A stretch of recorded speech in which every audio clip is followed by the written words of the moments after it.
안녕하세요. 오늘도 사연살롱을 찾아주셔서 감사합니다. 결혼 3년차 30대 여성이에요.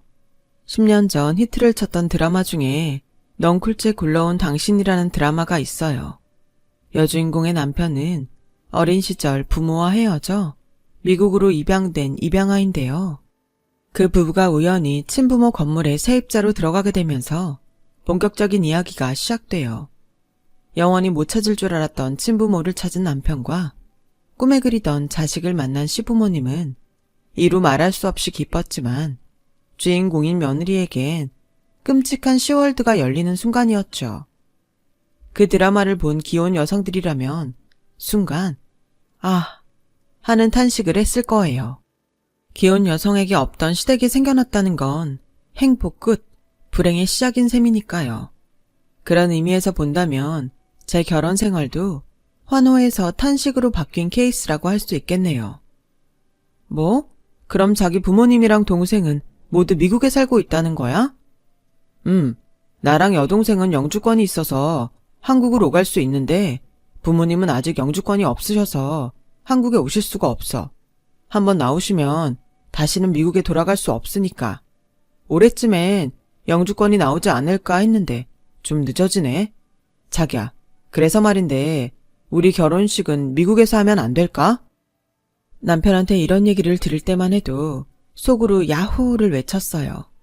시댁이 미국에 있다니 생각지도 않았던 선물을 받은 기분이었죠.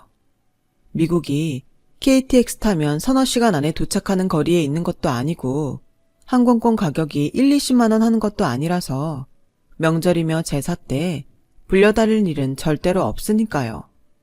거기다 미국 생활을 오래 하신 분들이라 한국의 일반적인 시부모님과는 확실히 다를 거라는 기대감도 한몫했죠.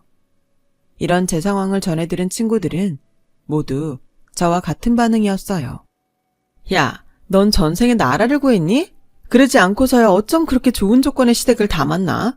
게다가 시댁에 갈 때마다 미국 여행 가는 기분일 거 아니야. 부럽다 정말. 그때까지만 해도 저 역시 이런 남자를 만나게 된 건 행운이라고 생각했어요. 그래서 결혼식을 미국에서 하는 바람에 놓치게 될 축의금 따위는 별로 아깝게 느껴지지도 않았죠. 그런데 뭐? 예단비로 1,000이나 보내라고? 아니, 미국에 친척도 없다면서 무슨 예단비를 그렇게나 보내래? 그리고 어차피 예단비는 신부 측에 일부를 돌려주는 게 관행인데 그럴 바엔 괜히 주고받고 하느니 아예 처음부터 받을 만큼만 받고 끝내는 게 낫지 않아? 나도 그렇게 생각하는데 부모님이 그렇게 고집을 부리시네. 편하다고 격식 안 차리면 주변에서 흉본다고 남들 하는 대로 하고 싶으신 모양이야. 결혼도 한국에서 못하는데 방식까지 허투루 하고 싶지는 않으시대. 미안하지만 자기야, 날 봐서라도 우리 부모님이 원하는 대로 해주면 안 될까? 어차피 돌려받을 돈이잖아. 그러게요. 어차피 돌려줄 돈 괜히 송금 수수료까지 날리게 하는 이유를 도통 모르겠더라고요. 그건 저희 엄마도 마찬가지였죠. 아니, 한국에서 하는 결혼도 아니고 미국에서 하는 건데 무슨 격식을 차린다고 그 난리라니? 그렇게 격식 좋아하는 사람들이 상견례는 왜 안 하고 건너뛴대? 게다가 미국에서 시골리는 바람에 우린 항공권비에 호텔비에 이래저래 돈도 많이 깨지는데 그런 건 하나도 생각 않고 어쩌면 자기들 좋을 대로만 하려고 한다니? 웃기는 사람들이야. 엄마, 대신 결혼 후에 내가 편하게 살 수 있잖아. 남들은 명절마다 시댁 스트레스로 몸살을 앓는다는데 나는 평생 그럴 걱정은 없으니까. 그러니까 이번 결혼식 문제는 우리가 양보 좀 하자. 딸내미 위해 그 정도도 못 해줘? 부탁이야, 엄마. 친할머니한테 고된 시집살이를 하고 살아온 엄마는 그 말에 못 이기는 척 양보를 해주셨어요. 다행히 그렇게 일이 잘 풀려가나 했는데 산 넘어 산이라고 시댁에서 1,000만 원이나 받아간 예단비를 한 푼도 돌려주지 않겠다지 뭐예요. 이유는 결혼식 준비를 하는데 돈이 생각보다 많이 들더라는 거였죠. 애초에 저희 쪽에서 미국으로 가는 항공비며 호텔비를 자가 부담하는 대신 결혼식 비용은 신랑 측에서 내기로 했던 건데 이제 와서 말을 바꾼 거였어요.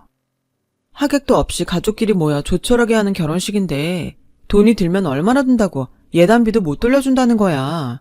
자기야, 이건 좀 심한 거 아니야? 예단비 일부를 되돌려주는 게 법으로 정해진 건 아니라지만 그래도 좀 얄밉더라고요. 애초에 1,000만 원이나 요구를 했을 때 제대로 대응을 했어야 했다는 후회도 들었고요.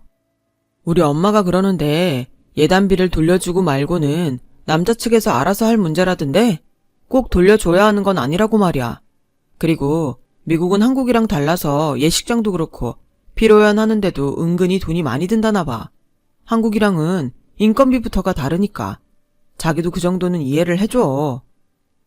화장실 들어갈 때 다르고 나올 때 다르다더니 돈을 받고 나니 다시 돌려주기 싫은 모양이었어요. 안 주겠다는 걸 강제로 뺏을 수도 없고 저희 엄마는 언제 돌려주냐고 성화시고 정말 중간에서 저만 미치고 팔딱 뛰겠더라고요. 그렇다고 예단비 문제로 파혼을 한다는 것도 말이 안 되니까요. 그래서 아빠한테 그 얘기를 했더니 아빠가 500만 원을 주시더라고요. 네 엄마한테는 시댁에서 돌려준 거라고 해라. 괜히 좋은 일 앞두고 돈 몇 푼에 서로 얼굴 붉힐 일 있니? 서운하지 않다면 거짓말이겠지만 시댁 상황이 그렇다니 할 수 없지. 그러니 예단비 얘기는 조용히 덮자. 아빠한테는 죄송하긴 했지만 그때는 저도 시끄러워지는 게 싫었던 탓에 아빠 말대로 하기로 했어요. 그렇게 말도 많고 탈도 많던 결혼식이 무사히 끝나고 저희는 신혼생활을 시작할 수 있었어요. 물론 결혼식 당일까지도 크고 작은 일들이 많았지만 남남으로 살던 두 가정이 하나가 되는 건데 그 정도 문제야 없겠냐 하곤 넘겼어요. 저와 부모님은 참을 인자를 수십 번 가슴에 새기며 참고 또 참았어요. 그런데 그거 아시죠? 요즘은 참을수록 호구가 된다는 사실이요.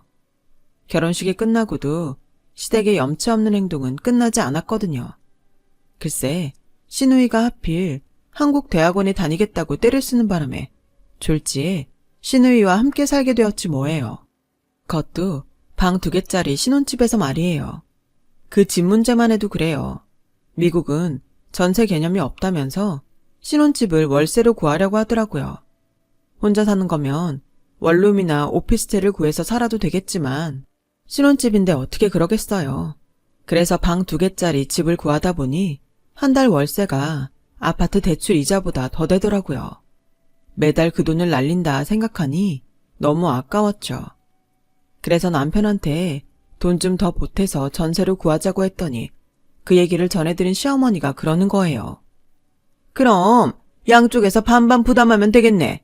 어차피 결혼해서 니들 둘이 살 집인데 꼭 남자 쪽에서 하란 법 있니? 합리적으로 살아야지. 우리야 미국에서 살아서 한국 부동산 시세도 잘 모르니까 너희 부모님께 부탁해서 전셋집으로 하려무나. 어차피 니들 살아가는데 비빌 언덕이 될 집인데 니들 편한 대로 살아야지.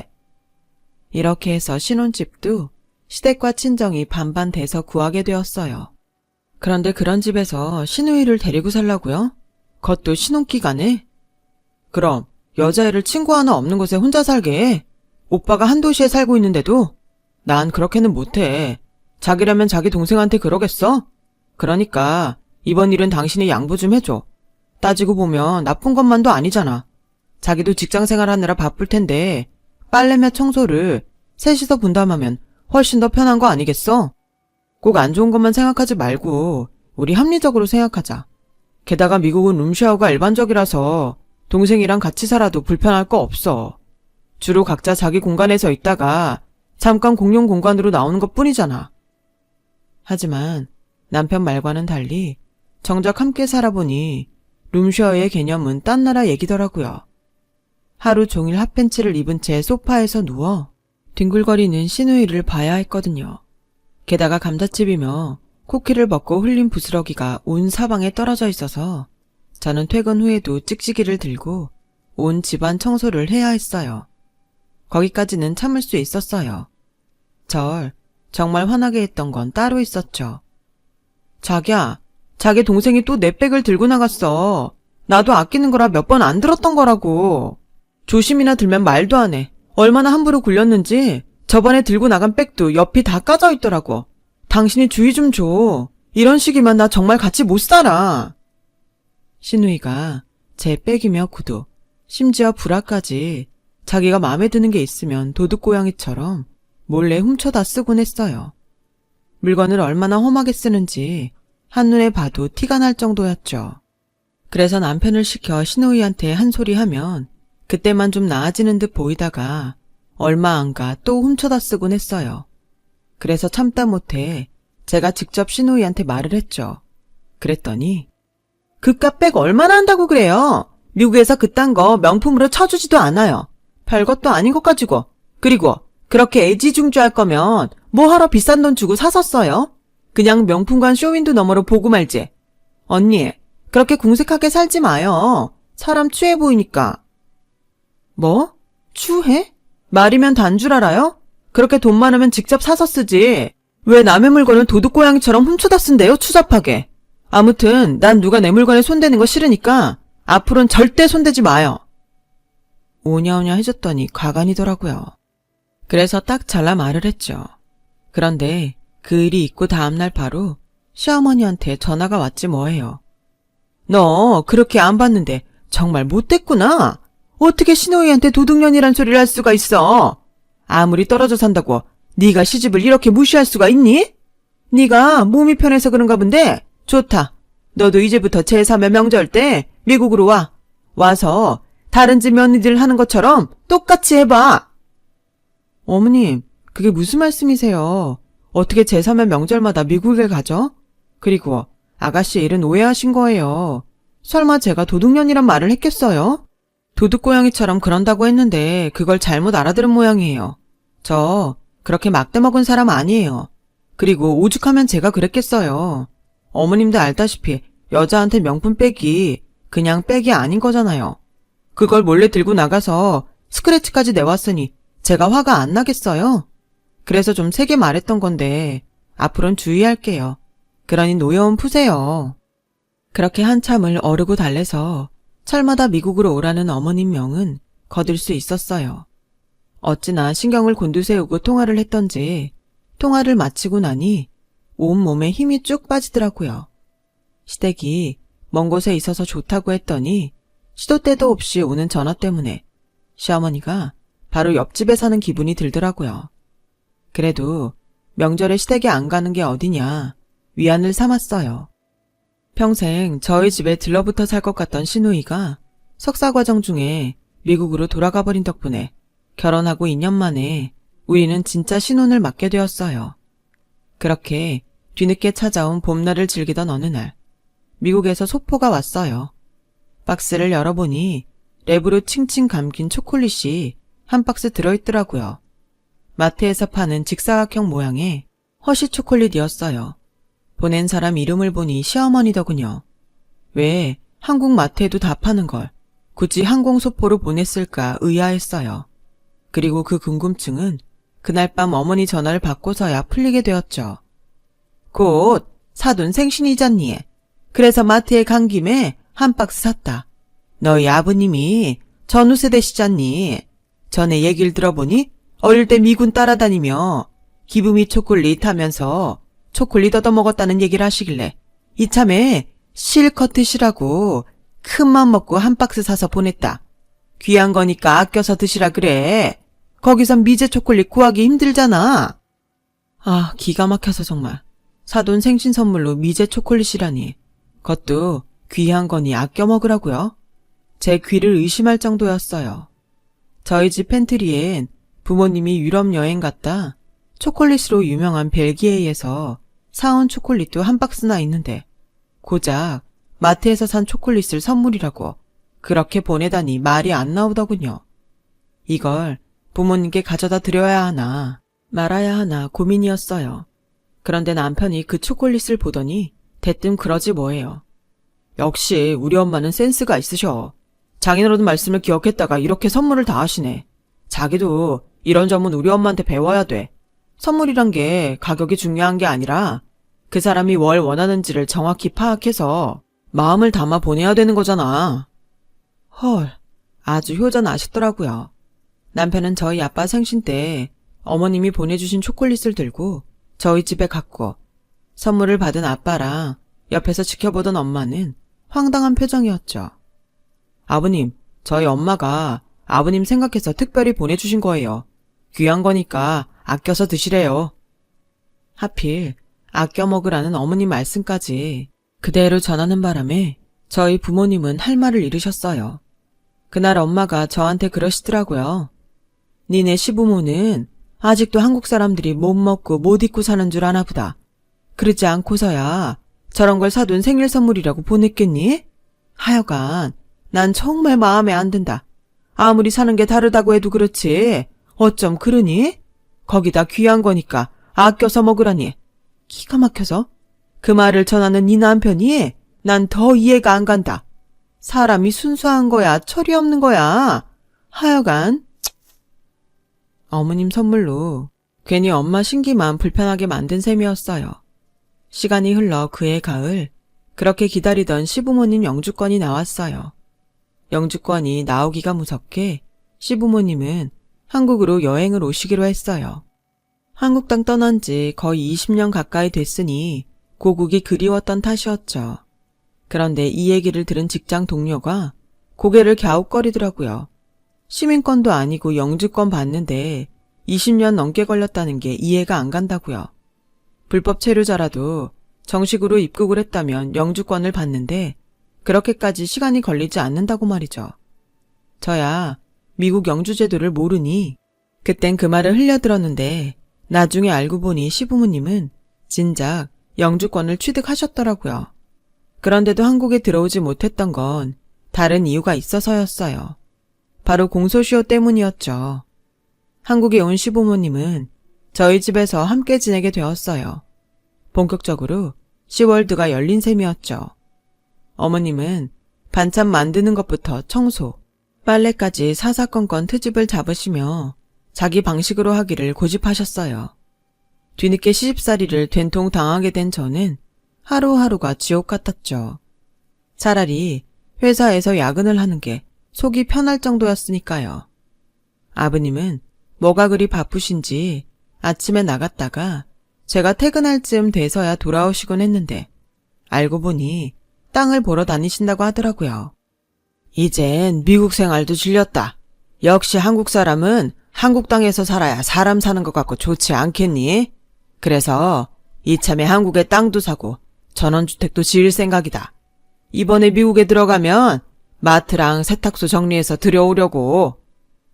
생각지도 않은 아버님 폭탄 선언에 저는 망연자실했고 남편은 뛸 듯이 기뻐했어요. 그럼 앞으로는 엄마가 해주는 밥 먹고 살 수 있겠네요. 아, 그동안 말을 안 해서 그렇지. 사실 이 사람 반찬이 입에 안 맞아서 고생을 좀 했거든요. 자기야, 자기도 좋지? 자기가 그랬잖아. 우리 엄마 김치가 명인 김치보다 훨씬 맛있다고. 앞으로 당신도 그 김치 매일 먹고 살 수 있게 된 거라고. 좋지? 퍽도 좋겠네요.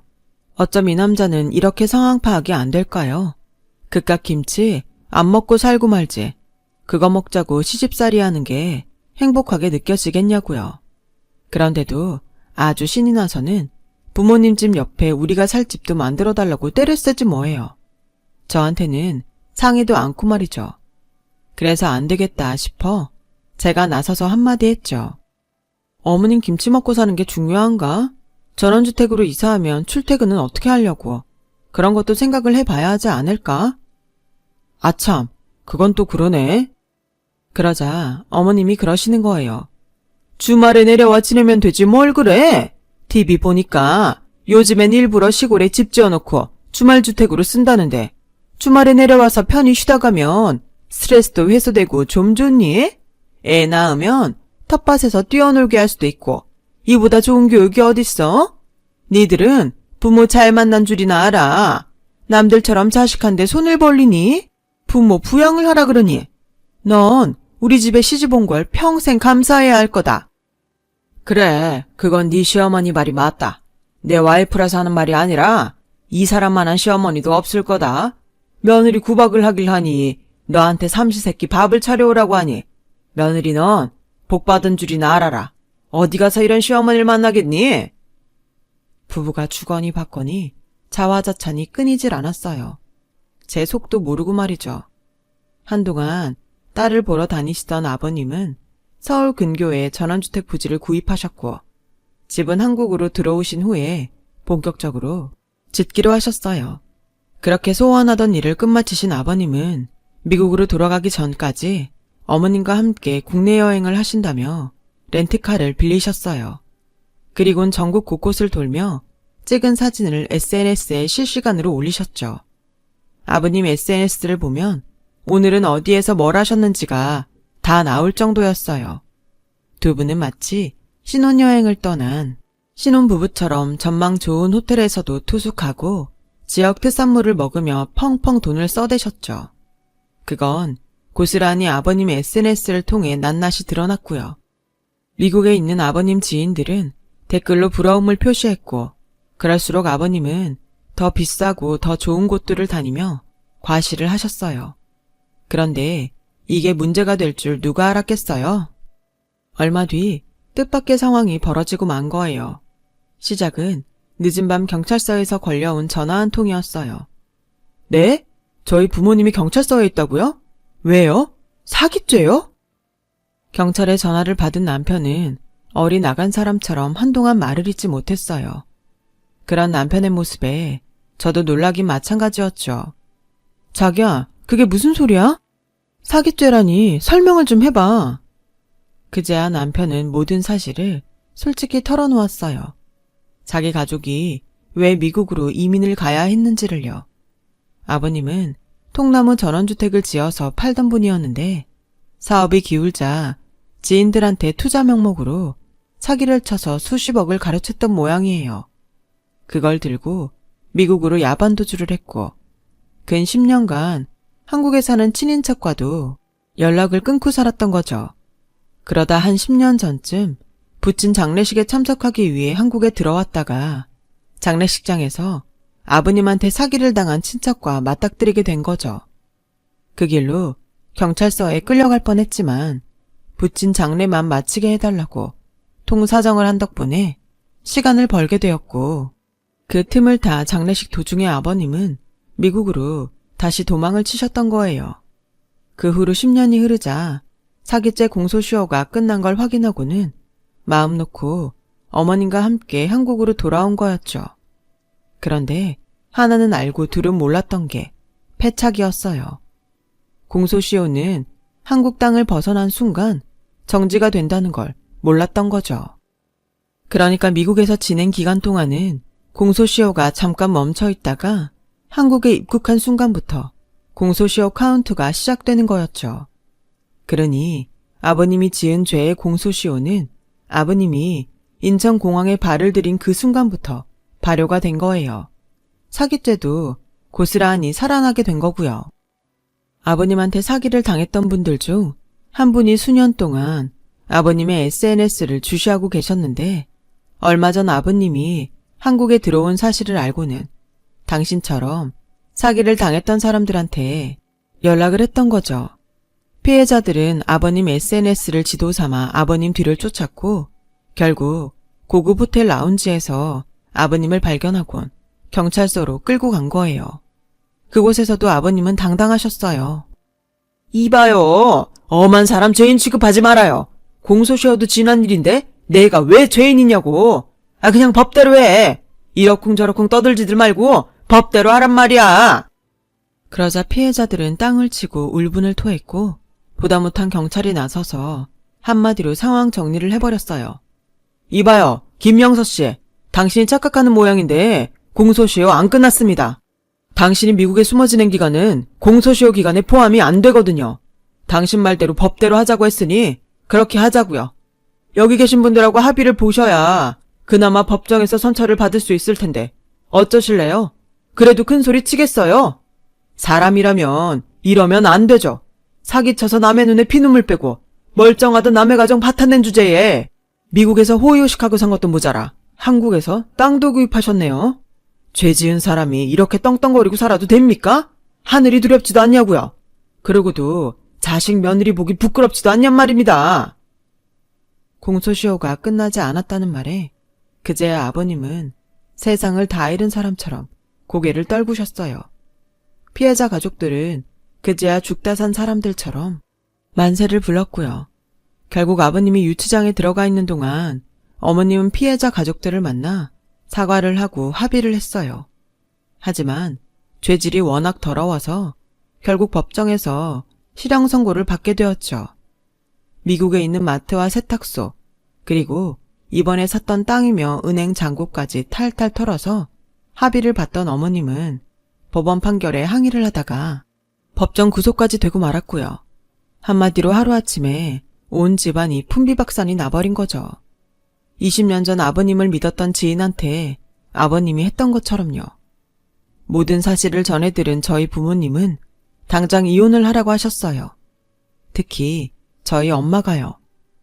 난 죽었으면 죽었지. 저런 인간들이랑 사돈지간으로 못 산다. 우리 친정이 왜 망했는데 우리 아버지도 믿었던 친구한테 전 재산 홀라당 뺏기고 그 충격에 쓰러지셔서 돌아가셨다. 그걸 내 눈으로 확인했는데 그런 나한테 사기꾼 집안과 사돈을 하라고? 난 못한다. 그러니까 당장 이혼해. 아무리 제 남편이 싹싹 빌고 용서를 빌어도 엄마는 꿈쩍도 안 했어요. 그러자 남편이 하지 말아야 할 말을 내뱉고 말았죠. 정말 너무하시네요. 저희 부모님이 장모님 재산을 뺏은 것도 아닌데 이렇게까지 하신 건 이해가 안 가요. 어려울수록 사람이 돕고 살아야지. 어떻게 저희 집 망하자마자 바로 이혼을 하라고 하세요?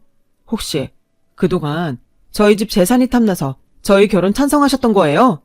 돈이요. 다시 벌면 그만이에요. 저도 저희 아빠도 능력 있다고요.